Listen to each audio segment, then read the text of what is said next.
Hi, I'm Michael, and welcome to Beyond the Screenplay, the podcast where each week we do a conversational deep dive analysis into a film. Today we are talking about Indiana Jones and the Temple of Doom, the 1984 film directed by Steven Spielberg, screenplay by Willard Huck, and Gloria Katz. I'm joined by the Beyond the Screenplay team, Trisha Arand. Hello, everyone. Brian Bittner. Anam Shivai. And Alex Calleros. Hello. Welcome to part 2 of our trek through the Indiana Jones series. I'm excited to talk about this because it's very different from Raiders of the Lost Ark, and just kind of like Indeed. dive right in. I don't think I have seen Temple of Doom in maybe like 15 years. As we talked about in the previous episode, it wasn't the one I watched a lot as a kid. I remembered vaguely like a hand going into somebody's chest and pulling out a heart. I remembered a rope bridge scene that for some reason I feel like I always see on TV when I'm visiting my mom. Okay. That's like the association I have for that scene.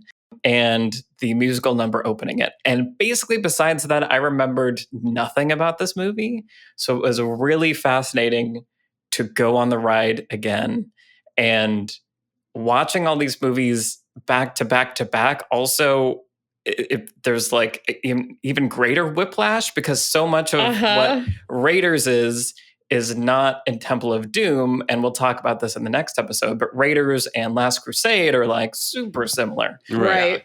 So it's interesting, and there are things about Raiders that like I didn't love, so like I wasn't necessarily sad to see all of that go, but it was just really interesting to go on this other Indiana Jones adventure. It's a prequel. It starts with a musical number. It's super dark. It's in a different place. It's like there's so much that's different. No Nazis. And there are no Nazis, which is always sad. It's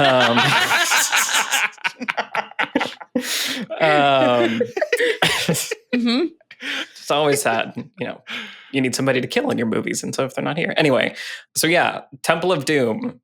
Brian, we're going to start with you. I want to start with you because we know that this, as you talked about in the last episode, was the one that you watched over and over again as a kid. So what was it like revisiting it, and how do you feel about, like, do you have an adult brain version that's separate from your kid brain version? What do you make of this experience? Yeah, I really can't separate it. This is one of the few movies where I'm just genuinely not interested in whether or not it's good, because I just don't care. It's just like everything about it just like brings me childhood joy, even if I can separate, like have an out of body experience and sort of have my brain go like, well, this is really stupid. Like I just tweeted today about just the opening number, like how it's like so bad, but I just still love it anyway. The musical sequence, they go into like a door and then they're just in some other universe. Yeah, I don't know what the hell is happening. I was so confused when they revealed that that place doesn't exist Right. at the end of the number. Yeah. Right. So yeah, I am here to spread joy about this movie and also not disagree with anything negative you guys have to say about it, because I'm not going to defend it as much as it's just a movie that I just loved as a kid. And it definitely just brings back all that.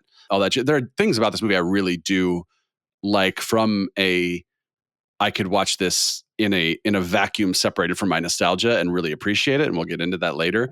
But for the most part, it's just, I get to revisit a thing that I watched over and over as a kid, and that just makes me happy. Cool. That's good. And I want to go on record saying that I support that, and that you can enjoy things that are bad, and you can like things that are, or you can dislike things that are good. Like, you know, there's different ways to experience it. And I feel like to go through all of these movies and to love these movies, you have to be okay with a little bit of silliness and badness and cheesiness and plot hole, like all that stuff. So cool. Yes. Okay. Well, so Trisha, as the indie lover amongst us, as you mentioned also in the last episode, haven't seen Temple of Doom a lot. So what was it like watching it now, and what do you... I mean, man, I really went in this time determined to find a way to like this movie. And I was like, I love Indiana Jones. I can do it. There's got to be good stuff in here that, like, I'm sure there are good action sequences that I just, haven't fully appreciated and need to re-experience. And you know what? I did find something that I really like about this movie, which is that I would argue this is the hottest Harrison Ford movie of all of the three Indiana Jones films. Maybe of all time. I mean, it's peak just Harrison Ford. Ooh, he is gorgeous. I do not know why he got so ripped for this movie or what happened. Well, he has his shirt off a lot, so Well, I think it just... They actually just take his clothes away and never give them back to him, basically, which is the right move, to be frank. So anyway, so that I appreciate about this film. And he's also great in it as always. But this is a bad movie. And that doesn't... I just want to say that. And it also doesn't make me mad or upset or like Indiana Jones any less. I just think that you can look at Temple of Doom and go like, we missed, and feel okay about that. And actually, I remember walking out of Crystal Skull and the experience of watching Crystal Skull. And the people I was with, I'm sure they were family, friends, maybe, I can't remember who exactly. Probably a large collection of people, because I love, going to see movies like that. With walking out groups. after the movie had ended, or like during Correct. the movie? Okay. No. Just be clear. Okay. Just when everybody Fair got off in the middle of the movie. Right, we're just like, peace, never mind. We all agree as a theater, right? Let's just go. Protest. No, at the end, I just remember people being like mad about the experience of watching Crystal Skull. And at that time, my reaction was, but if you're okay with Temple of Doom being indie canon, you kind of have to be okay with Crystal Skull to an extent. Like, as someone who loves a lot of bad James Bond movies, but I accept them as being James Bond movies and, love them kind of in their own way for being a part of the conglomerate of a thing that I really love overall. That's kind of how I feel about Temple of Doom. It is not a good movie. There are lots of bad movies in this world that are associated with things that we really, really love. And overall, it's a net gain for cinema. And so that is how I feel about Temple of Doom. And I'm so excited to talk to you guys more about it. There's lots to unpack. I'll insert a quick mini argument, which is I think the difference between Temple of Doom and Crystal Skull is that Temple of Doom is an 80s movie and Crystal Skull comes out after Casino Royale and Batman Begins and Lord of the Rings. You know what I mean? Like, I think that's the big difference. It's like you can't make a movie doing the same stuff you did 30 years ago if you're trying to make a movie that's like for a present day audience. We'll get into it in a Crystal Skull episode, but like there's a huge difference there. Right. I feel like that's like the whole thesis of what I'm excited to talk about in Crystal Skull is, That's going to be a spicy episode, I can tell. Yeah. Buckle your seatbelts. Patrons, get ready. Okay, we're going to talk about it. But Temple of Doom for now. Cool. Okay. It is so hard. Like, there's just so much like connective tissue that like a conversation can start here, and it'll happen. We'll talk about Crystal Skull. Sign up for Patreon if you want to hear us, I think, argue a lot for this.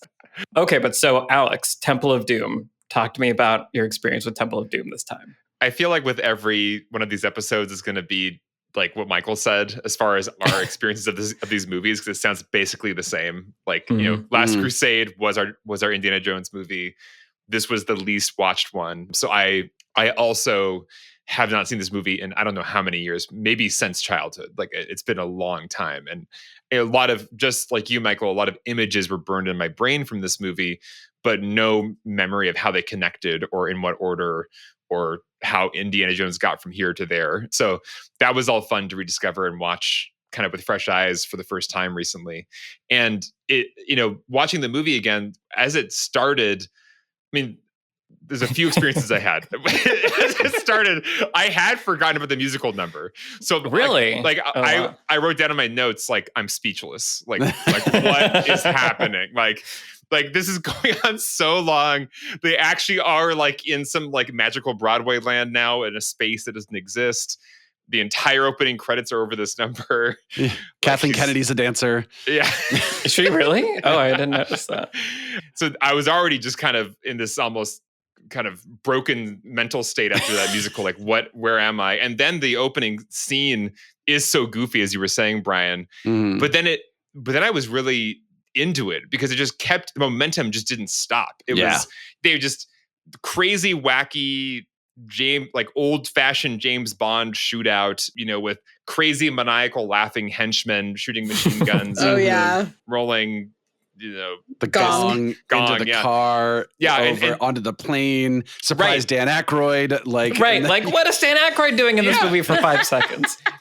But I remember that. But like I was kind of getting into it when it just kept going. When now the plane's going down. Now they're in the raft. Now the raft is like doing a ski trip down the mountain. Now the raft is falling off a giant cliff. Now the raft is in the water. Like, it just kept going. And I was like, this is kind of awesome, actually. This feels almost like the excess of a modern blockbuster, of like a jungle. I haven't seen Jungle Cruise, but I feel like the kind of like obscene, nonstop, there's nothing but just like impossible action happening continuously for like way too long, is a modern blockbuster thing. And the beginning of this movie had like the 80s version of it, which I was finding kind of delightful. And so I was really kind of getting into this movie, and then things happened. So we'll talk about it. Right. But I was surprised by how delighted I was by the opening of this movie. And I was kind of like, this is kind of awesome. Like, this is absurd. This is ridiculous. But I kind of love that they're just not even trying to be serious here. We're just going to go for it. Sure. And like, we're in a plane. We're in a raft. We're skiing in a raft. We're falling on a raft. We're in the water on a raft. Like, let's just do all of it as fast as possible right up front right now. It's like in Black Widow where they fall for 5 miles. It's great. But it's actually, I find it more interesting to watch a raft, blowing up itself in midair just in time to land, just in time to, like, there's more dynamics, I guess. There's a lot of practical shots too. Some, like obviously there's like close-up raft shots, but no one's on the raft, obviously. But like they dropped a raft from a plane, and they have some good looking dummies with the proper wigs and stuff bouncing the raft. They have some really bad looking dummies too, but we'll get to the minecart chase. But basically, my point is, there were like a lot of dynamics in that first, 20 minutes that were really delightful and fun. I wasn't getting bored. I wasn't tired of this kind of monotonous, ongoing, never-ending action. It was like incredibly dynamic and goofy and over the top. And so I was pretty much down for this ride. And then it slows down and the real story begins, and it gets a bit tiresome. So I don't know where to go from there. But that was my fresh experience of this movie. And it eventually goes to the extremely dark places I remember as a kid, where it starts to feel just kind of like mean-spirited and, and kind of torture obsessed in some scenes. And it just feels very different from the rest of the Indiana Jones universe in that way. So. Yeah. So I think the opening is really interesting. I feel like I was appreciating the musical number much more this time because I knew it was coming. I've lived through the Return of the Jedi musical number. I feel like I can deal with any kind of randomly placed musical number at this point. I feel like for me, though, just like the tone and the setting is so not Indiana Jones in my mind. Okay. And I don't know if that was just because as a kid, maybe I even watched them out of order. So like seeing Indiana Jones in a like 30s club, not wearing his normal outfit, like felt so weird, but like it doesn't feel like an Indiana Jones movie to me for a pretty long time. And I think that's one of the bumps that I have in the opening. And then as you meet the characters, I feel like I keep wanting to be like, oh, cool, I'm glad you're going to be in this movie and you're going to be in this movie. I'm excited. But none of the characters that you meet in that scene, except this time for me, Short Round, are interesting or fun to be around. And it's this weird thing. I mean, we can talk about Willie Scott and Kate Capshaw, who I think does an amazing job. Yes. Like her performance in this. Yes. Do not confuse Kate Capshaw with Willie Scott, because she is fantastic. Yeah.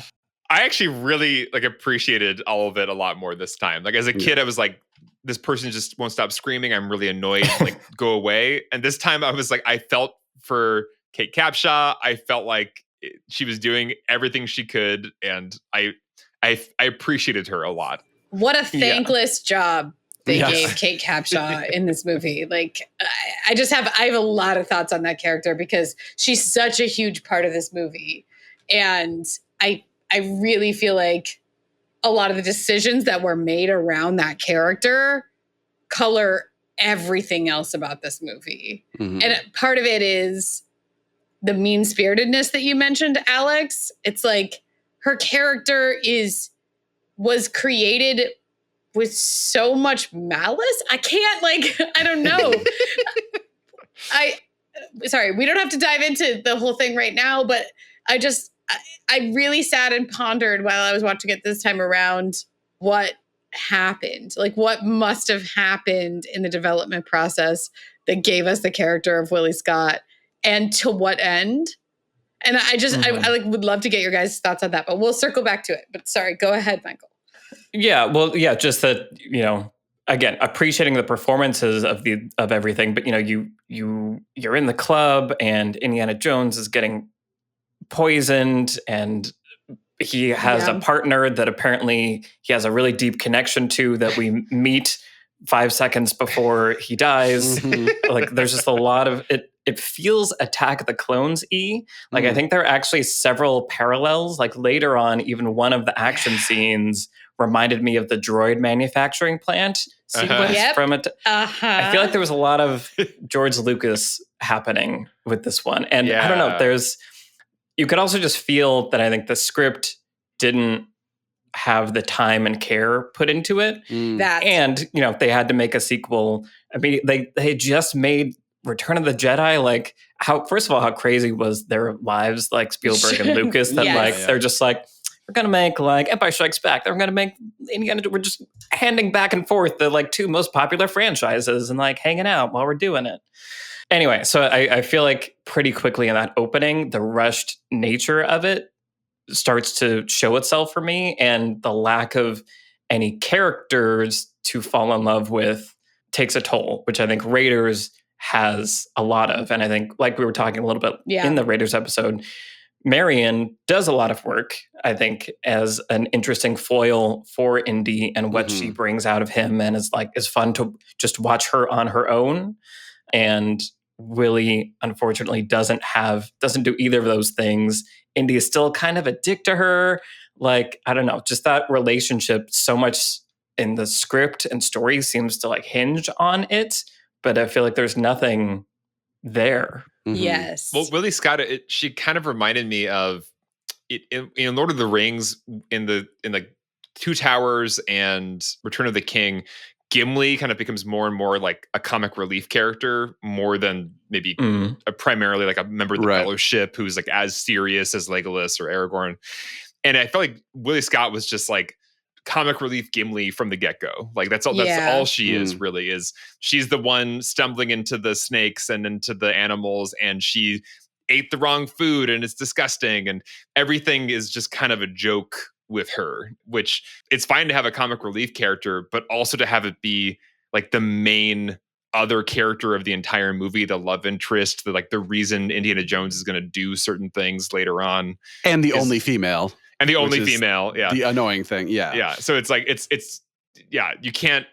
I feel like that character needs to do more than just be the dumb comic relief character. But it seems like that's all they were able to do with her. Yeah, I think I talked a little bit in the last episode about how the Indiana Jones movies are purposefully trying to recreate. It goes beyond homage. They are trying to recreate with some degree of earnestness, a bygone genre, and playing in archetypes, playing in elements, and even in, construction and things like that from these previous serials, the 1930s serials. Yeah.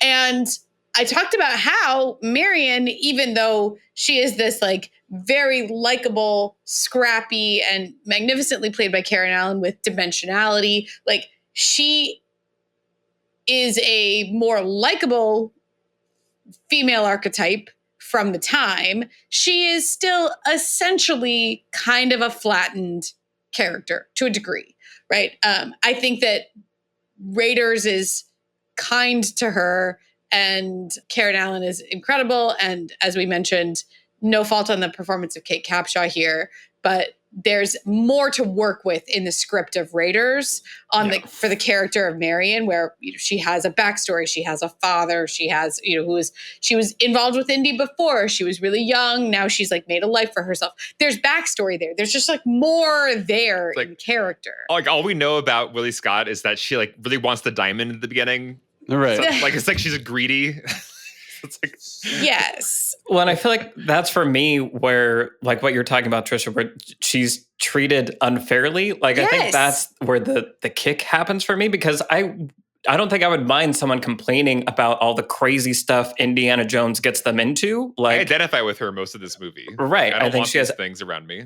excellent points, but like all we know about her character is that she prizes money above everything some of the time. Like that's all she cares about is like diamond. Like I'm gonna die, I'm scared. Oh wait, but there's a diamond, you say? Like I will blindly follow that. Right. And that just feels, I want to marry the Maharaja I've never met because he has lots of riches. Yeah.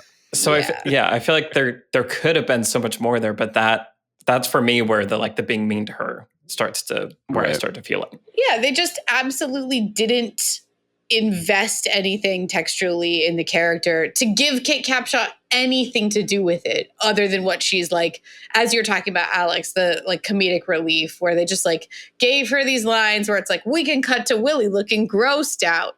And that was literally all they gave her to do.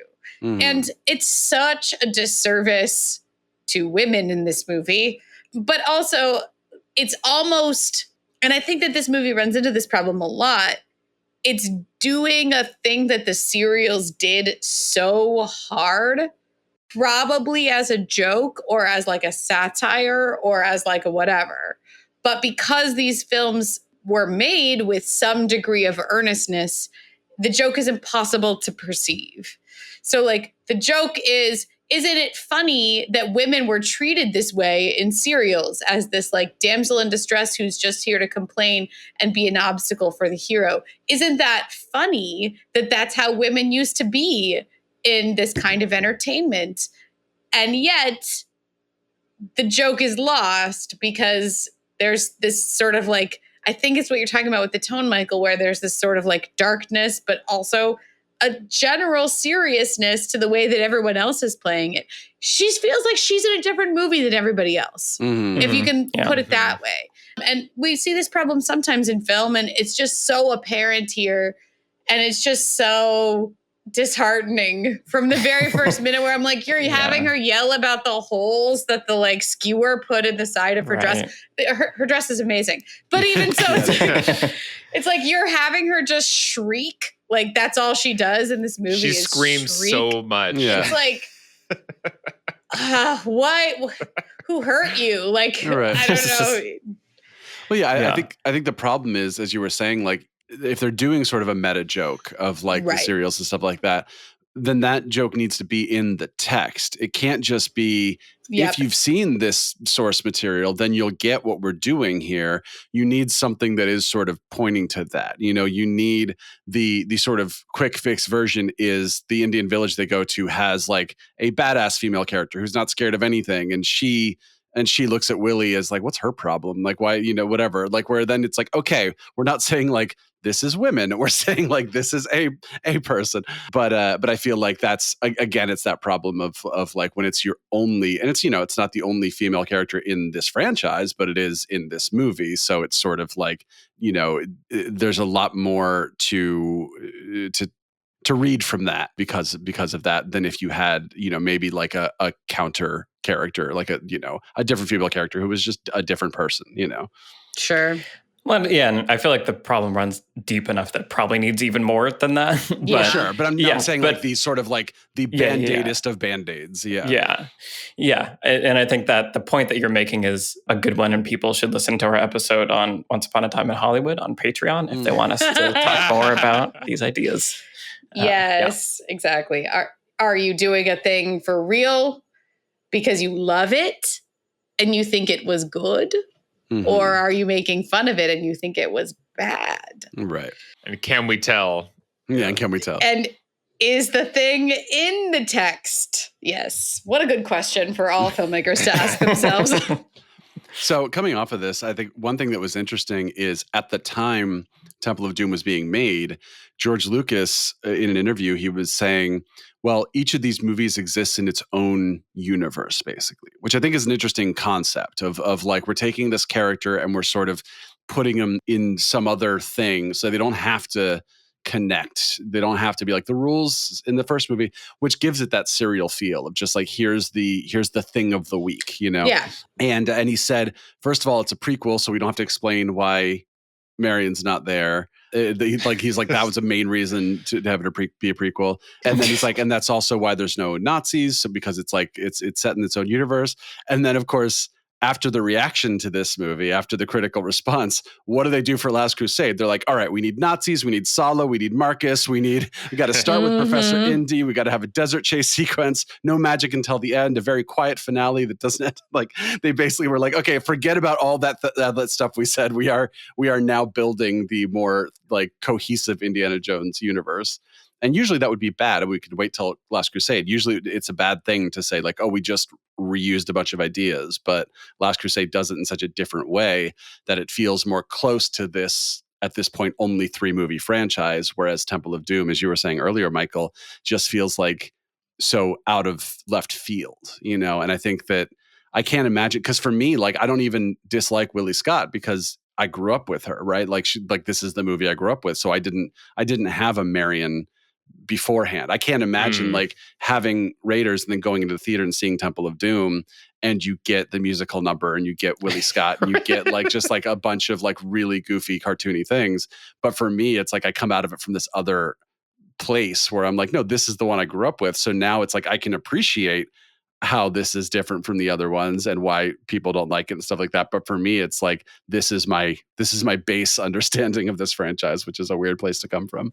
Yeah. Well, in fairness, critics at the time didn't universally hate this movie. Not universally, but no, actually, plenty. a lot of them really liked it. There were a lot of critics who applauded Spielberg for going in a dramatically different direction and trying something genuinely new and very different. He made, all the things that you mentioned. He made a prequel. He like found new villains and, hitting all of these different tones. It's a lot darker. A lot of people like that. Critics love it when it's darker. Critics are just like, make it darker.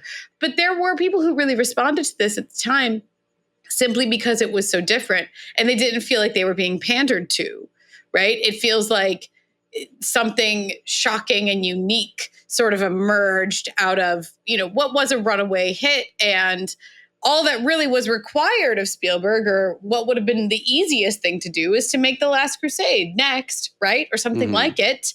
And he absolutely did not do that. And there's a certain level of daring that you almost have to take your hat off to. And critics really did at the time. As I said, not all. Reviews were mixed. There you go. Okay. But, and it had me thinking as I was watching it this time around, is this the Last Jedi of the series? No, it's the Return of the Jedi of the series. Well, but as you were talking, but is it? As you were talking about this, that was what was coming to mind, which is you do a second film in a series that takes a left turn from the first installment of the franchise and kind of tries to do its own thing.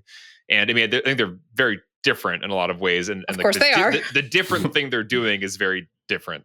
But I think similarly, I think there were a lot of fans who walked into The Last Jedi and had probably the same somewhat disorienting feeling that I'm guessing Raiders fans had when they walked into Temple of Doom. And it starts off with this opening musical number, and it's a James Bond movie with kind of, these cackling villains in this nightclub, and he's not wearing the Indiana Jones uniform. So I think there probably was a bit of a disorienting thing for Raiders fans, which I also applaud. And I think that was part of why I was starting to get into this movie on this recent watch through that kind of just bananas opening sequence. I was like, you know what? This is great. Like, just do something, your first installment in this franchise was this really well crafted Lawrence of Arabia-esque at times just kind of classic feeling movie. I kind of love just you're letting your hair down and we're just doing the wackiest, most gonzo stuff right now. And I think if the movie, had better characters and had the heart that I usually expect from a Spielberg movie. It's got a few. Yeah. Hey, but if Spielberg, Spielberg even said, I think, about this film, he doesn't really recognize himself in it. Like it's not him. Like it was a weird time in his life. He was not in a good place. It doesn't have that Spielberg heart that we've come to expect. Sure. He said there was not an ounce of my own personal feeling in Temple of Doom. I wasn't happy with it. It was too dark, too subterranean. I thought it out-poltered Poltergeist. Legit. And it is funny to think about it. It's interesting to point out the fact that it is existing in this serial universe where every episode of the serial can be watched just on its own with no prior knowledge of what came before. Once again, Last Crusade goes into more of what we would think of now as like a serial storytelling, which is bringing back characters, feeling like a continuation of the original universe. It's funny to think about this as a prequel because it's like 1 year before Raiders of the Lost Ark, this happened to Indiana Jones. He doesn't believe in magic or weird like voodoo stuff with the Ark. It's like you just went through this insane like literally voodoo magic experience with people still alive after their hearts are pulled out, and you drank magic blood that brainwashed you temporarily. Became a zombie temporarily. He hit Short Round. Hey, remember when you hit a kid in this movie? I can't. Yeah. So this apparently happened like just 12 months before he was a professor in that classroom. Right.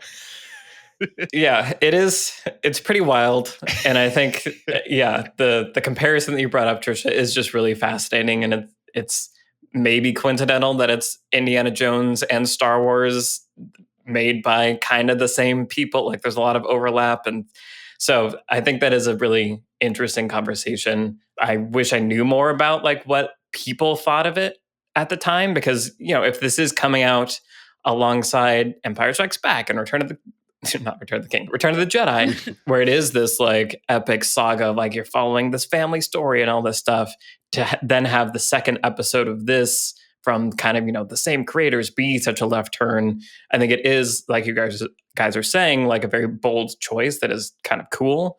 But I would also imagine there's a lot of like whiplash that happens when that happens. So yeah, I don't know. It's really interesting.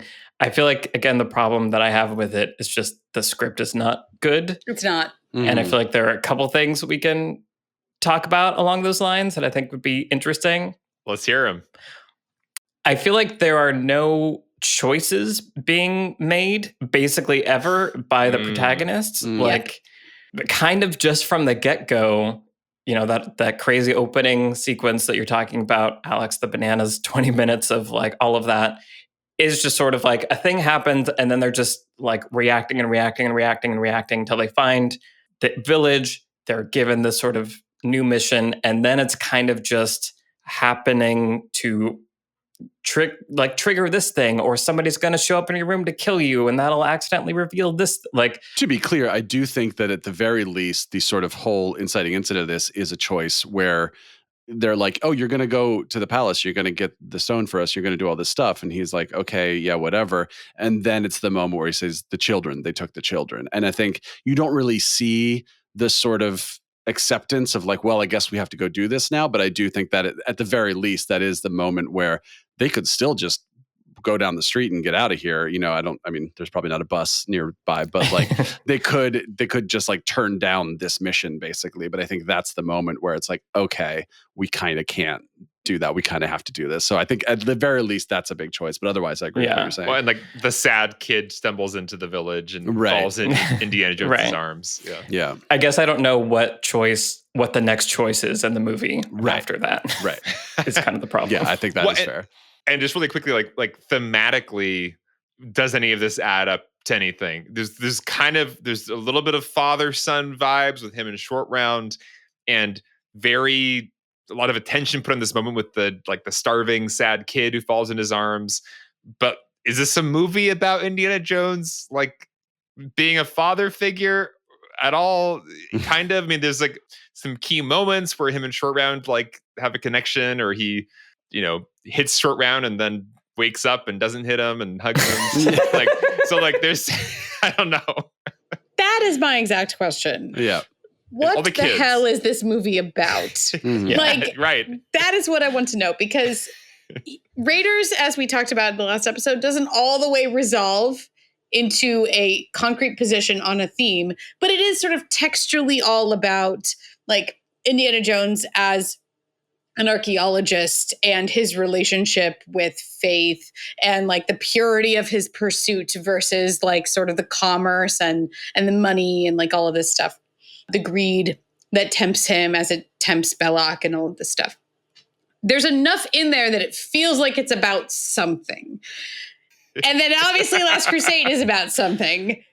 What the hell is this about? Like, he has a great relationship with a kid at the beginning of this movie. Mm-hmm. If he had like a bad relationship with Short Round, say, I'm not sure why or why we would want to watch it, but at least that would be some kind of arc, right? That's a little bit of like a Dr. Grant arc from Jurassic Park, where it's like, he hates kids. Now he loves kids and he's going to free them all by the end of the movie. And that's how he like finds redemption in this particular chapter. He loves Short Round. He and Short Round have a great relationship. And then there's continue to kids. At the end. And what is Indiana Jones? What in his life has he not confronted that is confronted in Temple of Doom? The Black Sleep. Sure. Yeah, come on. Is that like the voodoo zombie thing? Voodoo, okay. The most Indian of rituals. No, like, you're totally right. There's everything about it is like, you have to at least pretend to be about something. Like, that's the thing, is ultimately like James Bond movies, not all of them pretend to be about something, but some of them do, and those are the best ones. And both of the best like Indiana Jones movies pretend to be about something. Like, at least make a show of it. I don't know though, like that, because then you have the danger of the just like, well, we're a family or whatever, like some BS, like tacked on thing. I would rather have it. Yeah, and I'm not sure that I would. This is the wrong movie for me personally to talk about this with, but like I would probably rather not ever think about a theme than just like see a theme that's terrible. I mean, I think there is something, once again, interesting about the idea that this movie maybe is the most authentic to the old serial thing, which are not worrying about themes. The character is not changing. They're just in this, the crazy savages of the week, have them in their savage place and like get away from the savages. Like that does feel like what this movie is, and isn't trying to aspire to be anything more than that. And maybe that's okay. I would argue that this movie is trying to be about things. Like, to me, this feels like, and this can be lots of projection, but like watching the making of, watching the movie, I feel like good intentions were had by all. And I feel like there are some scenes where it feels like maybe they thought they were talking about something. Like the first dinner scene where Indy is talking to the Maharaja and like all that stuff that's going on. I feel like there's sort of a conversation about like what's good and what's not good for people, ? I don't really know exactly because I'm distracted by all the food stuff that's happening. I never hear anything in that scene. Right. But with like subtitles on this time, I was like, oh, they're having kind of like a political like debate and like what is the moral like way to rule people, I think is sort of in there a little bit. Mind control or no mind control? The thematic debate. Yeah, there's a lot of good writing in that scene. I love the moment where it's just like, oh, wasn't it the such and such, the sultan of somewhere who threatened to cut off your head? And he says, oh, it wasn't my head. He says, oh, your hands then. It wasn't my hands. Well, what then? He goes, it was my misunderstanding. I'm just like, I love like lines like there that. Are some good one-liners. Right. And then just like this very genuine moment where he says to the Maharaja, he's like, have I offended you? Then I'm sorry. And like where the Maharaja makes his point about everything you're saying, Michael. Like there are those moments where you're like, ooh, there is like a real movie in here somewhere, or at least it's trying, or at least it could have been, but then it's just sort of like that stuff gets so lost in everything else in this movie. Right. Well, because I think when the kids appear, Spielberg and kids, right? There's lots of, like the kids have been taken. He's going to save the children. They're working in a mine. Like, I feel like there are these moments that are supposed to have these kind of, emotional swells of, look, we've saved the world. I don't know. It feels like there are individual moments that are played as if they're part of a movie where this means something. Right. Sure. But I think there's just disconnect and it's not there in the script. So any individual moment doesn't have anything else to connect to. So I feel like I get the sense that Spielberg at least was trying to make a movie about something. It's just that there was nothing there to make a movie about in a way. Well, take as one example, Indiana Jones's relationship with Willie Scott. They could have made it about something. You could have, right? There could have been an instant earlier where she comes through in a clutch, right? Where something happens and she does save him, I guess, by reaching into that hole and pulling that thing. We are going to die. But like, here's the thing with a minor character. Give them one skill. Right. And make it be a skill that the protagonist absolutely does not have. So if her skill is that she is great at fashion, fine. Great. That's a skill that women have in movies all the time. I mean, look, she's great at getting rid of snakes when she doesn't know it's a snake.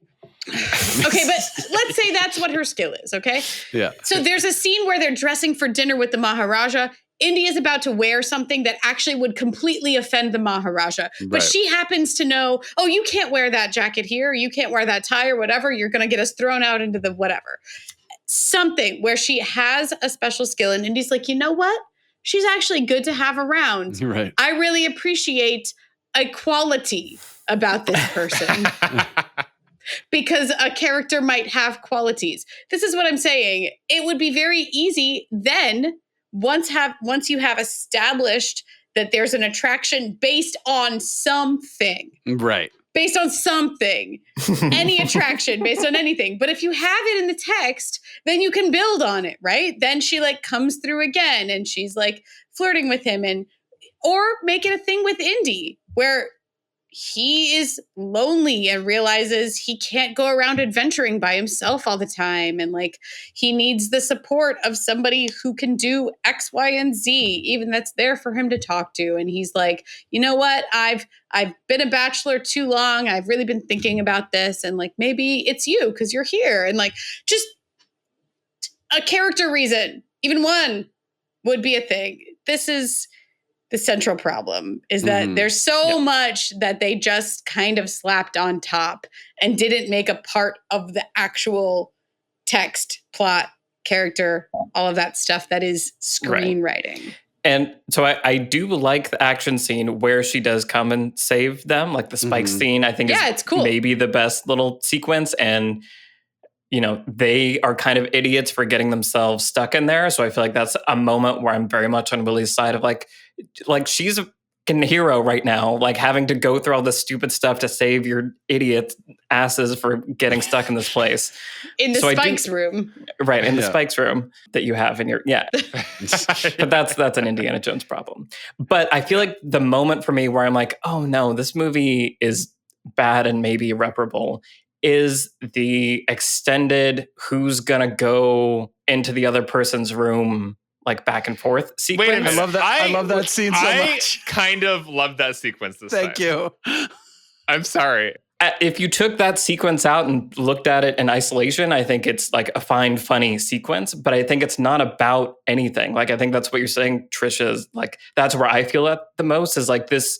I feel like this scene should be about like who's going to make the big character change, who's going to cave first, but all they're really like, I don't know what's stopping them because I don't know why they're attracted to each other in the first place. I don't know why any of this matters. Like, I think there's no character arc, story, reason for any of that sequence to be happening. And so it feels just kind of like meaningless to me. Correct. And I also enjoyed it this time. like kind of in the way that Brian's been talking, like I definitely give up on this movie having any of the things we're talking about. Once, her character was only, the goofiest Gimli gags, and that was all she was good for. I had no hopes of any of the things that the movie probably should have done to be a good movie.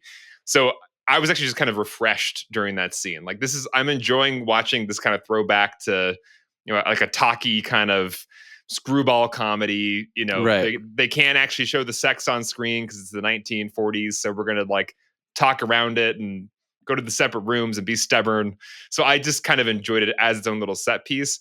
I agree it is meaningless and doesn't do anything for anything. But in a movie that was otherwise full of gross out stuff and, despair and darkness, I was just kind of delighted to watch this lighthearted, meaningless screwball comedy for, a good 5-10 minutes. Well, that sequence does give her a backbone. And that's the only time she gets to really, have a spine and be sassy and like dish it back. And I liked it for that reason. It's like, oh, you gave Willie Scott something to argue about. Now, again, it's ultimately not about anything, but you gave her some pride. Whereas in so much of the rest of the movie, she doesn't have any pride. She's just there to like scream about how she broke a nail. Again, I just can't think of a character. There's so few characters I can think of that are just written with less dimensionality or compassion. And I can't imagine why. What? I mean, George Lucas was going through a breakup. For what but for what purpose? Like, even from like a basic narrative standpoint, for what purpose did you do this to this character? Is a genuine question that I have. And I wonder too, this time around, I was thinking, as you mentioned earlier, Michael, about the short turnaround on this screenplay. And I wonder if it's just the inevitable result of like, I think it's just cheap laughs. Potentially, yeah. And, it's awful that it's at women's expense and that the movie seems to assume that only boys are going to watch this, right? That's kind of how I feel when I watch it, where it's like, this joke is for a 12-year-old boy. Actually, a lot of the jokes in this are for a 12-year-old boy. Everything from the monkey brains stuff on down. Yeah, that's like, it's incredibly immature in the way that the women that the one woman in this movie is treated feels exactly like that, and not like a joke either, not self-aware enough to really justify it. But it also is just like kind of bad screenwriting because it wouldn't have taken that much, like 2 lines of dialogue to like give her some kind of motivation or whatever, something. So yeah, it just feels mean-spirited. Well, that brings me to the Lawrence Kasdan quote that I thought was so great, where he turned down working on the script. He said, "I didn't want to be associated with Temple of Doom. I just thought it was horrible. It's so mean. There's nothing pleasant about it. I think Temple of Doom represents a chaotic period in both their lives, Lucas and Spielberg's lives. And the movie is just very ugly and mean-spirited." So that's what he thought about Temple of Doom. Not wrong. It is unfortunate that is kind of how I end up feeling about all of it. And it does feel like all the characters end up suffering from all of it also. Like they do. I don't know. I feel like there's... Indy definitely suffers from all of this too. Yeah. I think to end on a more positive note, I do think that is also what makes Short Round such a delightful character. Yes. Because he is so lovely and the relationship is so lovely. There's the little moment where Steven Spielberg ripped off Jaws, that movie that guy made, where they both like where Indy clasps his hands and then Short Round does it too.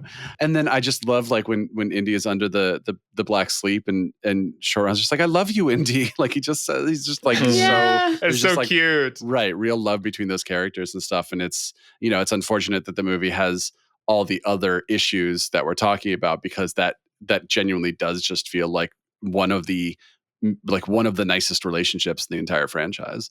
Yeah, no, there is a lot of heart, and he feels like he would be at home in a normal Indiana Jones movie or another Indiana Jones movie. And so, yeah, I think, like we're saying, I appreciated him a lot more and was sort of just like, he was the person I was like most like following and like want to know, like, is he okay? What's he up to right now? And like, Right. oh, he's doing a good job. And like, oh God, now there's this He's crazy fighting that other kid.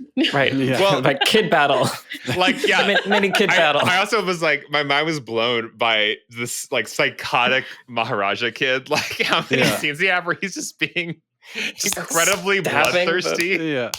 And then he's, I guess Short Round figures out the key to unraveling the blood magic is to whip some fire in your face and kind of burn you. Burn you? And like you're snapped out of it, permanently done.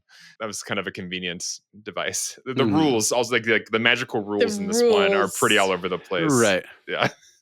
Well, and just while we're kind of on the topic of like the set pieces in this one, the set pieces are far less sort of action-y than they are in Raiders or in Last Crusade. They're more like weird sort of psychological kind of things where Indy is not as active. And I think that's what you identified early on, Michael, where it's like, here Indy's under a weird spell. Here Indy's in a spike room. Here Indy's in a minecart. But it's not, I guess basically I just miss Harrison Ford doing his own stunts. And I feel like so many of the other movies, both of the other movies, and some of the best tiny moments in Crystal Skull are built around Harrison Ford trying to do a stunt, like, and doing his own stunts essentially. And they're much more like action-y, stunt-based, character-based. Like, it goes back to what you were saying about Michael about like, do characters make choices? And the best action sequences are when characters are making choices, and ideally choices that are pressuring them into more and more difficult choices as the sequence goes along. And the sequences in Temple of Doom don't feel like they're constructed with enough precision to do that for anybody, especially not Indy.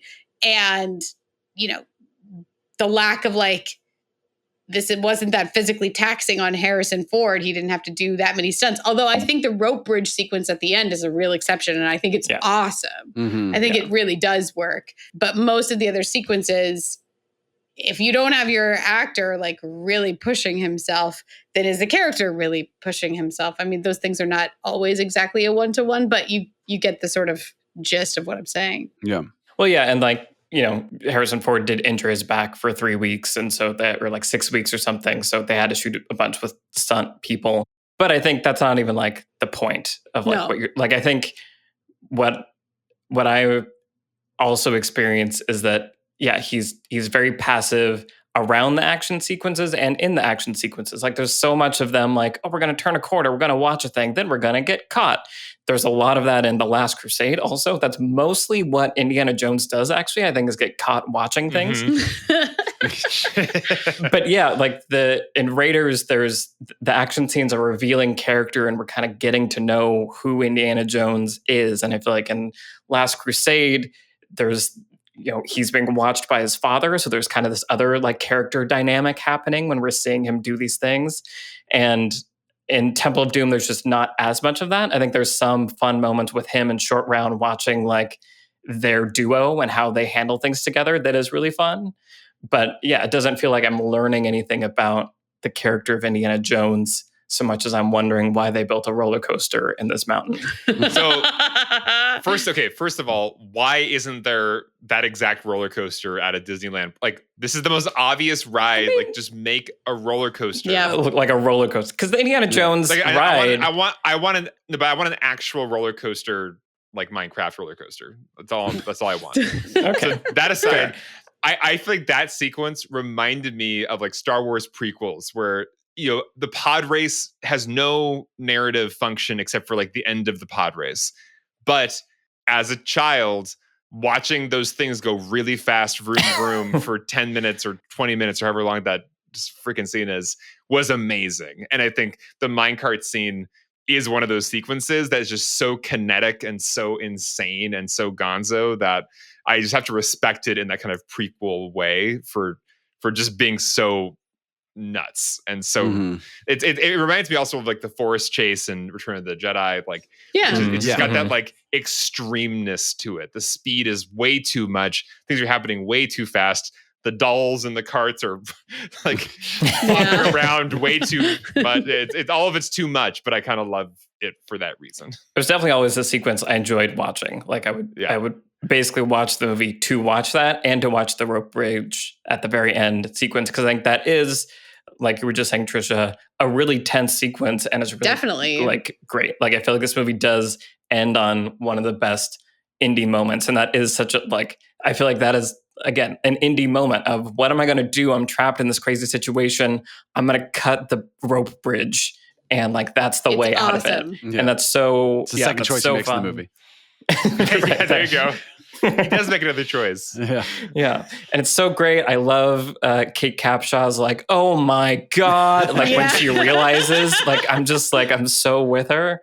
So yeah, I do love that final sequence. And it's a fun, like fighting on the side of a cliff with like all, yeah. So I feel like the movie does end on a really fun action sequence. Last thing about the minecart chase, I was watching this time, Brian, because our last episode, you mentioned there's a rule where every time Indiana Jones smiles, something bad's about to happen. That happens like 10 times in the minecart sequence. Like he smiles frequently and always before the next bad thing happens. Right. Your rule held up very well. Yeah. Yeah, it is interesting. I think that this is just something that like we kind of have to accept, which is that people who have really good ideas also have really bad ideas, right? So it's like the minecart chase was originally from the Raiders script, and a lot of the other like the gong rolling and stuff like that was originally in the Raiders script. And when we talked about when they were working on the Raiders screenplay, that they were just kind of like stringing together their best ideas of sequences, where it's like, and then Indy's going to do this thing, and how do we get him there, right? And then they were just kind of like writing through the set pieces and action sequences. And the ones in Raiders are great, and like they really work and they come together, and we for all the reasons we talked about. And there are some really great ideas in Temple of Doom, is the thing. There actually are really great ideas here, I think, where it's like, well, what if there's like a, minecart roller coaster thing? And like, I like the idea of Indy's at a nightclub and like he gets poisoned. He has to get the antidote, but the antidote is like, flying all around in the room because who knows who has it. But then there's diamonds, and then the ice bucket spills, and there's like ice and diamonds on the floor. But it's like, that's dead on in terms of like tone and ingenuity. That's exactly what these guys set out to make. And it's a good idea. Like if that actual, like those moments happened in either one of the other two movies, we would praise them forever as being like really great moments of like ingenious screenwriting and just sort of like fun, inventive action writing. The fact that they happen here where they're bogged down by other sort of, story problems is regrettable, but people who have good ideas also have bad ideas. And I think it's okay that movies like Temple of Doom exist to remind ourselves of that fact, where it's like no one human is a god, and movie making is not a perfect formula or like some kind of easy solution.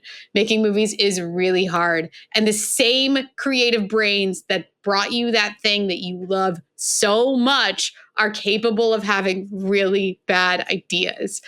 And it's like, that is okay. Yes. Like that's just sort of the nature of art, and it's definitely the nature of where art meets commerce, and that's what movies are. So Temple of Doom exists, and it's indie canon, and here we are. Right. That's beautifully said, and I think that's also why discussing movies is a thing we enjoy doing, because I think that like, nothing drives me more crazy than when someone's like, oh, what'd you think of this movie? And I'm like, well, I thought the characters were like maybe a little like underdrawn and stuff, but I thought the set does. And then the person's like, I liked it or whatever. Like I have like, here's my one word response to like this thing that took hundreds of people years to make, basically. Is like, it's good. Or it's terrible or whatever. Like just this like one flat, that's it kind of thing. And movies aren't that. Movies are complicated. I mean, all art is obviously. It's just like some stuff is good, some stuff is bad, some stuff is good and could have been better, some stuff, whatever. And like it's not just like no movie is perfect and no movie is... some movies are perfect, Brian. Okay. I forgot about Jurassic. Thank you. Also from Spielberg. So. Yeah. Yeah, I think these are all really great points that I think lead very nicely into what lessons we're going to take away from Indiana Jones and the Temple of Doom. Brian, do you want to start us off? Well, I'm very glad Trisha brought up good ideas that are executed poorly, because my lesson is actually something positive about Willie Scott. Because I was thinking about her character while watching this movie, because again, because I grew up with this movie, she's just always been there to me. So I never really, it's like when other people complain about her, I'm like, oh, okay, I get it. Like, I get your problem. But to me, I'm like, but she's the person in this movie, like the end. And I was thinking about the three Jones girls that we have in this trilogy.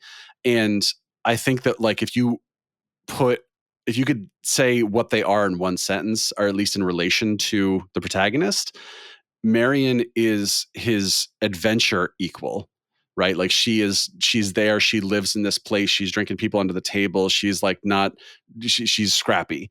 And then Elsa from Last Crusade is his intellectual historical equal. She knows all the like stuff he knows. Like she sees something, she's like, oh, that's 4th century, pagan whatever. And he's like, that's right.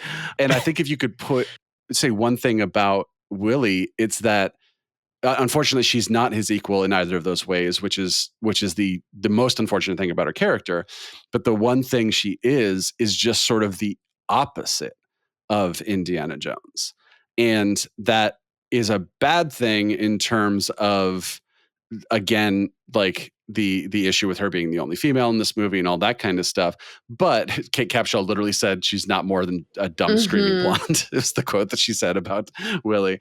But what it does offer, and this is, screenwriting 101 stuff, but like what it does offer is just a ton of conflict. And that's kind of why I do love that hallway scene and that whole sequence, is because it's just here are two characters who are so different from each other, but they are attracted, again, for reasons, just they're pretty people, probably that's the only reason. But like, as you were saying, Trisha, like she does get a backbone in that scene. And so it's like, she is concerned about this thing and he's concerned about this thing.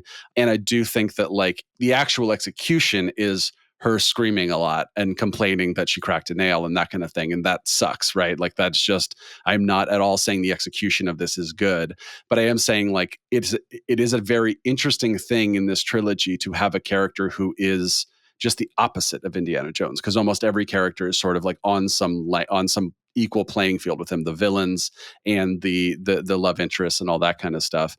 And it's sort of like that odd couple rule or whatever, where it's just like, but what if you put the absolute anti-Indiana Jones in a room with Indy, and then he has to like spend an entire movie with her, basically. I think that I'm guessing that was a part of the kernel of the idea, but then again, idea good, execution bad, because then it's just her screaming a lot. Yeah, I mean, I think in the best moments in this movie, I feel like I'm able to see Indy through her eyes, which I think is the kind of thing that could have afforded even more and like could help define our protagonist even more. It's like seeing someone from a totally different world from Indy, like you're saying, like see how someone like that reacts to all of the crazy shenanigans that he gets into, I think is a lot of fun, and that there was definitely potential there for more of that to be in this movie. Mm-hmm. And also just like the fact that her values are so different, like, and they're sort of shallow values, I think, to us, which is again why the execution is bad. But it's just like a lot of it is like, she's like, I don't care about this thing, right? So it's like we as the audience are meant to care so deeply about what Indy cares about, but she's like, but I'm not interested in that. And it's kind of like, there is like something kind of refreshing about that, almost, of like someone who's like, but what if I'm not interested in this thing? It's like, oh, I didn't consider that, because everyone else in this world is like, oh my gosh, it's the Nahachi, like we have to have this thing and and to like just have someone who's like, but I don't care. It's like actually an interesting, weird foil for this. If universe. only she had a real reason or a real argument on her side of the theme.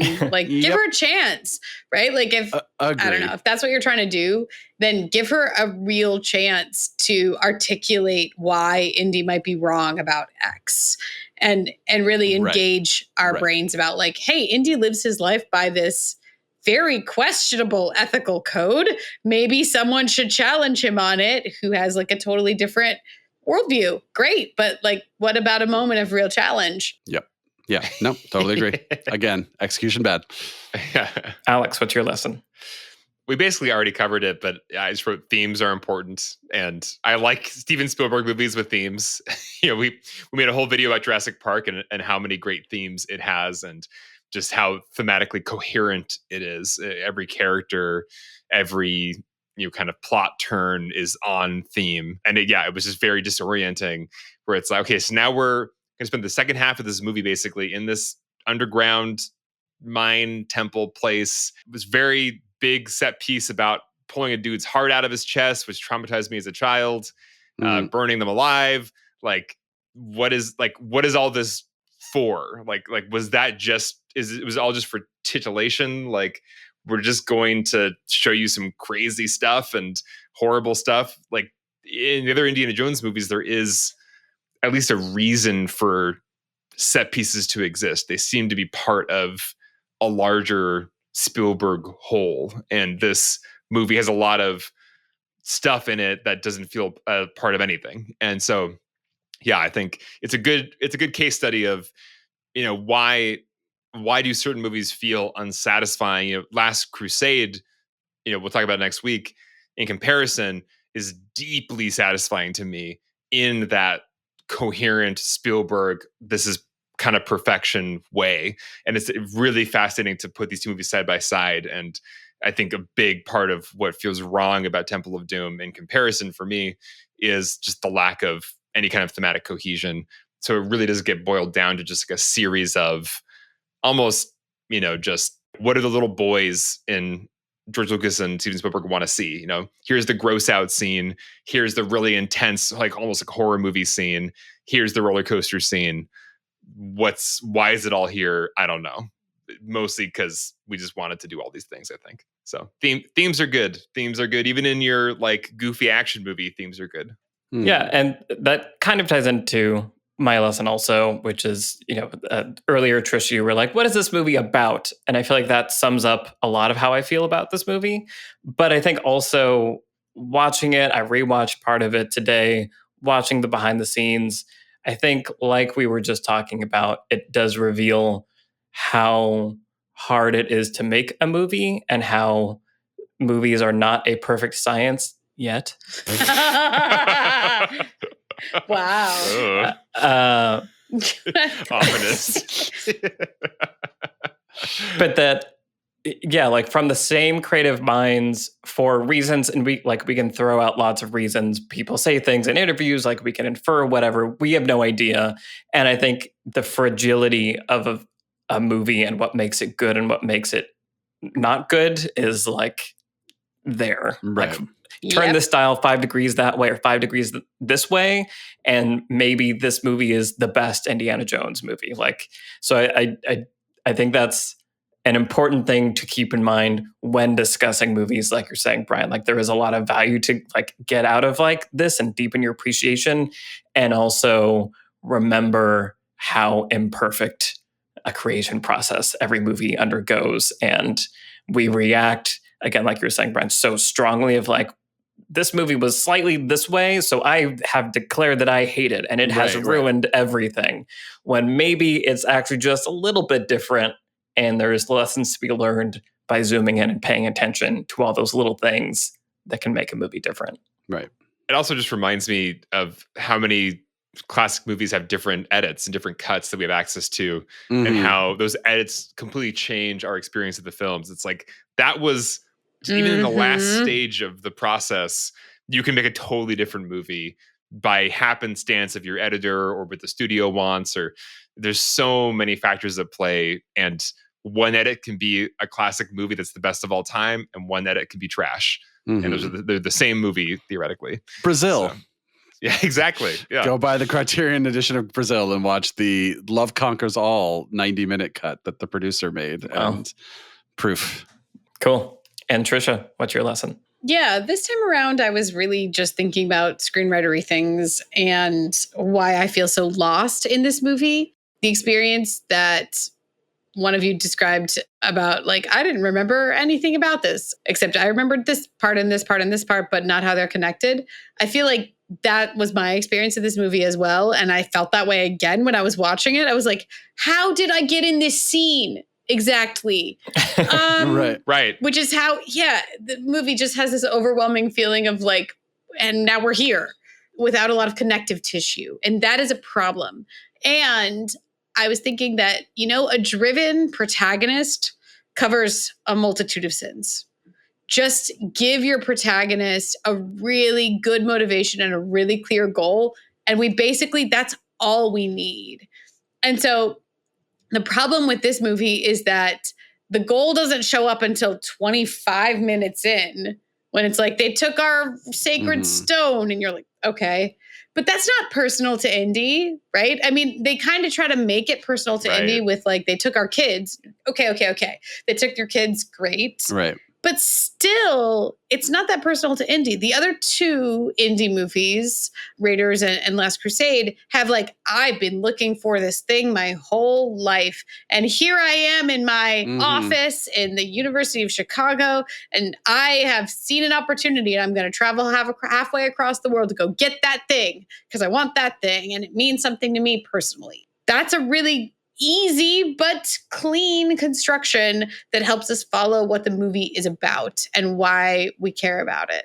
And this movie really lacks that, and we lose Indy's motivation so often in this movie, I think. Like, how did he end up here? Why is he here? The coincidences are a bit much is also a thing. Lots of thoughts on how coincidences work and can or should work in movies, but like, oh, you found if you just push this statue on the boobs, then you get into the passageway. How? And like, how was that a lot? How was that connected to the guy trying to choke He's him? like, how did he get into my room? Never mind the fact that you weren't in there earlier. So the door, the window, I don't. Right. I didn't think there was a necessity to solve the problem. Yeah. To be fair, trying to rationalize too much of any indie movie is absolutely crazy. Yeah. So like I said, I'm leaving the coincidences over there, but I'm just saying we pay attention to them less. We don't bump on the coincidences as much when there's a really strong motivation and a really strong protagonist who has a clear goal. And one of the most egregious things that this movie does is take away Indy's agency at one of the most crucial moments of this movie, where it's like, and now he's a zombie. And without a thematic reason for doing so. Like, if your whole point is that, Indy, you're actually not this dissimilar from the way that these people are exploiting children. What an idea that would be to explore with the scene where Indy, in short, doesn't know who Short Round is. That would be really interesting if the movie were at all interested in that.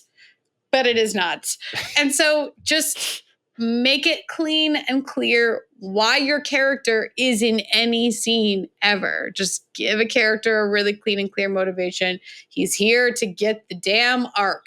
We talked about that, right? That was my lesson from the last movie. It's like, after the midpoint of the movie, the arc went that way. Okay, that's where I'm going because I'm just after the arc. And here Indy is just like, why are we, what? At all in any point of this movie. Temple of Doom. It is interesting that for, I think, all three of the other indie movies, you can quickly be like, oh, it's about this thing. Half of the time it's in the title, but that was always a thing that I remembered about Temple of Doom. It's like not quite remembering what was the thing he was trying to get. And then when you see the rocks, they're like, oh, those are crazy rocks. Okay, interesting. Whoa. But it is, interesting how it does, like you're saying, kind of fall by the way out of focus. Yeah, as you're going through. Well, I feel like there's a lot of things that we've brought up here that I'm excited to follow up on in Kingdom of the Crystal Skull. Yep. I think we're going to have a lot of fun with all of that. I really am excited about it. But first, we have to talk about The Last Crusade. We have to? No, we get to. Yes. It's a privilege. I'm excited about all the things. So, that'll be next week. I'm very excited about that. Why don't we go around and say what we've been watching recently? I'm going to start because, again, I feel like my what am I watching sort of connects to what we've been talking about. So I watched Velvet Buzzsaw, the 2019 film. Okay. Dan Gilroy. Dan Gilroy. Netflix film. Yeah, as it came up in a list of like thriller movies you should watch probably that are on Netflix, and I was like, okay, it's the Nightcrawler team, right? It's Jake, it's Renee, it's Gilroy. The cast is like pretty amazing. Toni Collette, Natalia Dyer, Davy Diggs, John Malkovich, Billy Magnuson. Like, there's a lot this movie has going for it, and it is not good. But it feels a lot like what we've just been talking about, where like a couple little like dial changes here could have made this movie a very different experience. The same people that can have great ideas can maybe have bad ideas or good ideas that are executed not well for any number of reasons. And so it was just a fascinating experience watching it and being like, I feel like there's a lot of good happening on the sidelines and around this movie, but very little of it is in the actual movie. But it made for a very fascinating experience. It's tonally weird and confusing in a way that, again, on paper, I think is really interesting, but in practice kind of falls apart.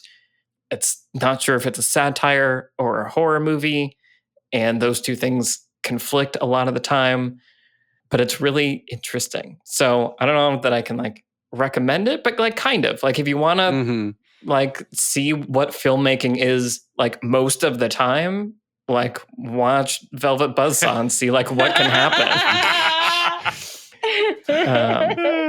Anyway, yeah, so that's what I was watching. Wow. Trisha, what have you been watching? So I'm going to tell you guys a quick little story, which is that back in 2009, I was 23 years old, and I was approached by that's what I've been watching.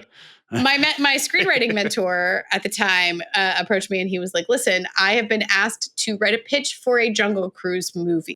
And he was like, I do not have any interest in doing this. Actually, this is not my cup of tea. My screenwriting mentor is a biopic writer and writes a lot of historical dramas. And he was like, I don't know why they asked me to pitch on this, but you're 23. Are you interested in this at all? And I was like, I indeed am. And so he asked me to write a pitch for a Jungle Cruise movie for him to pitch to Disney, which I did do.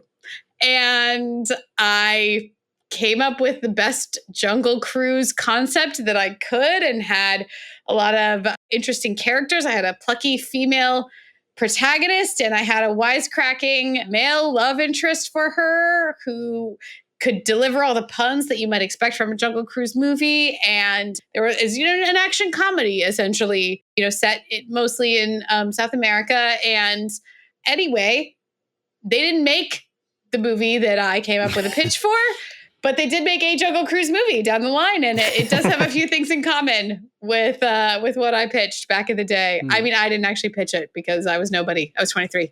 But my mentor pitched it to them. And you know what? The movie they made has a lot in common with Temple of Doom in some ways. And it is a very fun, if you just like action adventure movies. And you know what? Actually, it's a little bit like Temple of Doom, but it's a lot like Pirates of the Caribbean 4. So if you like the fourth Pirates of the Caribbean movie, Jungle Cruise is for you. So get out there and enjoy it, basically. Like, it's got some supernatural stuff. It's got some wacky ideas.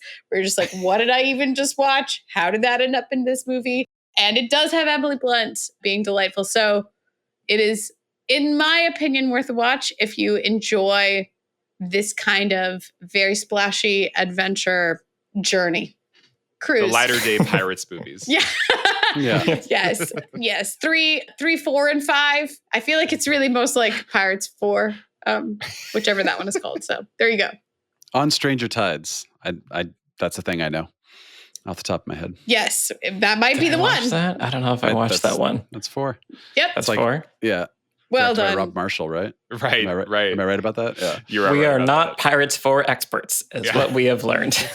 But I have the best memory of us, which means even though I saw it once and completely forgot it, I remember what it's called and who directed it. But what I do want to say, though, is that as I was writing my pitch for the Jungle Cruise movie back in the day, I was trying to find a way to honor the ride, like, as best as I could, being a real fan of the ride myself. And I do think that the movie does its level best to honor the ride also in its own way. And I think it does actually a pretty good job of doing that. And there's lots to like about it. Does it all hold together? Probably not. But if you don't really care about that from your movies, then yeah, Jungle Cruise is a yes from me. Great. Cool. All right. Brian, what have you been watching? Well, I'm stealing Alex's A24 mojo this week because I know he and I both went and saw, not together, but The Green Knight, which is A24's latest movie directed by David Lowery. And it's Dev Patel as Sir Gawain, one of the Knights of the Round Table. It's based on a 14th century poem of the Arthurian legend of this magical Green Knight comes and he challenges anyone to land a blow against him, with the stipulation that then they have to meet him at the Green Chapel in 1 year and they have to accept the blow back on them, basically. So Gawain accepts the challenge and he becomes a hero for the time being, but obviously with the understanding he has to go to accept his fate. And then a lot of the movie is the journey there. And the cool thing we've talked about with like adventure type movies is the sort of episodic feel they can have. And this definitely has that feeling of like the Odyssey or Chaucer or something where it's like, here's all the little mini stories along the way that at best are thematically connected to what the character is dealing with. And at worst, you're like, did that need to be in this movie at all? I'm not sure. But yeah, as you would expect, if you've seen 10 seconds of the trailer, it's just a fever dream of emotion and mood and music video weirdness. And there were times where I'm like, I'm so on board with this, and other times where I'm like, what's happening? And sometimes where I felt the same two emotions at the same time.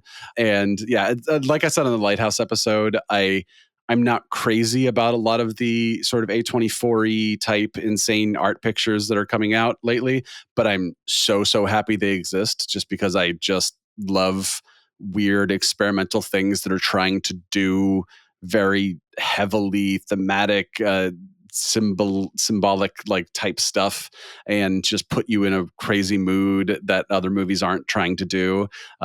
So I'm happy that they're there. And I definitely, for one viewing, I recommend The Green Knight absolutely, just to put yourself through this experience and see it in a theater if you can, because just in a space where you can be just sort of totally with the movie. Alex. Oh yeah, all I'll say about it is that I'm still trying to figure out what I even make of it. Right.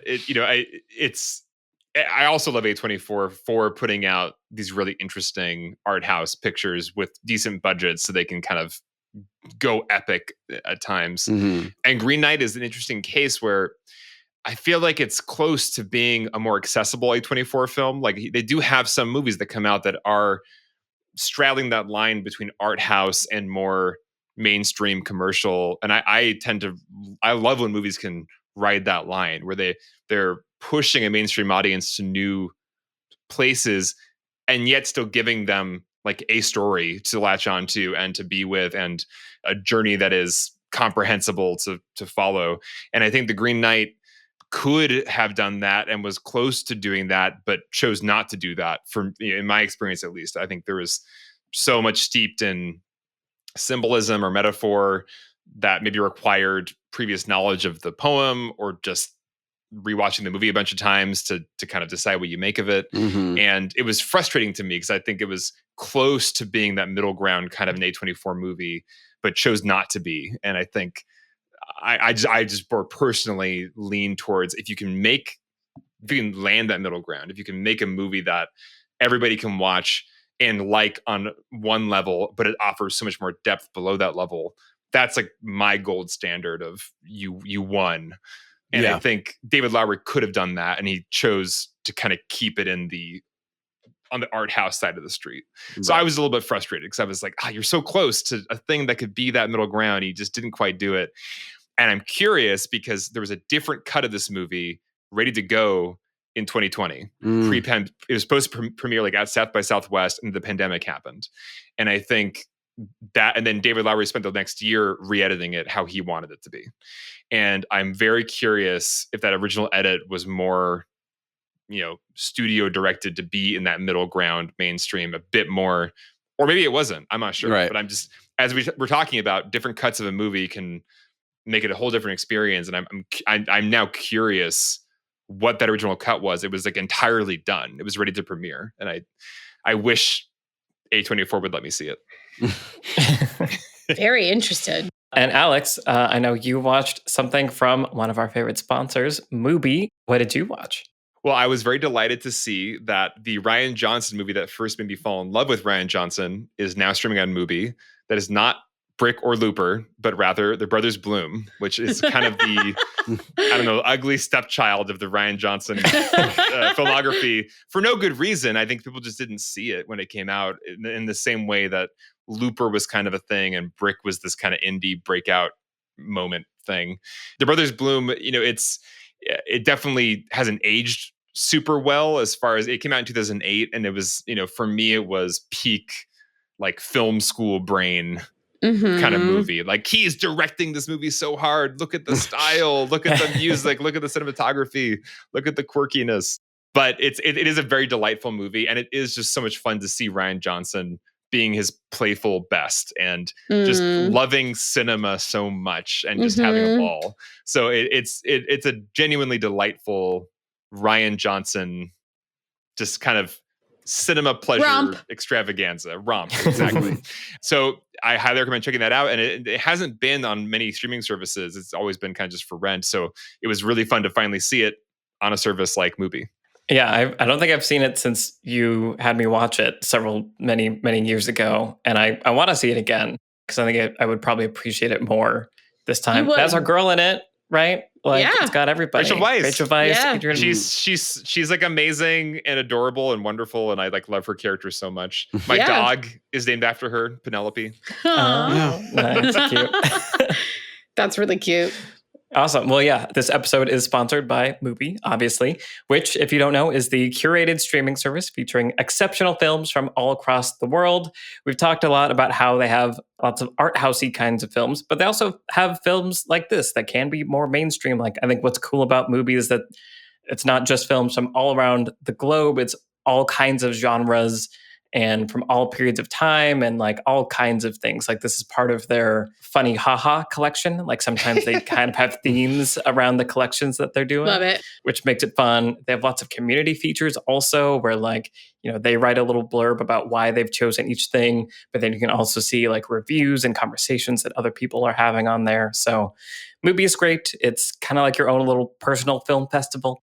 And they've been supporting this show from the beginning. So always grateful to them. If you want to get 30 days of great cinema for free and support the show, just head to mubi.com/beyond the screenplay. That's mubi.com/beyond the screenplay. Thank you to Mubi for sponsoring this episode. And this has been our conversation about Indiana Jones and the Temple of Doom.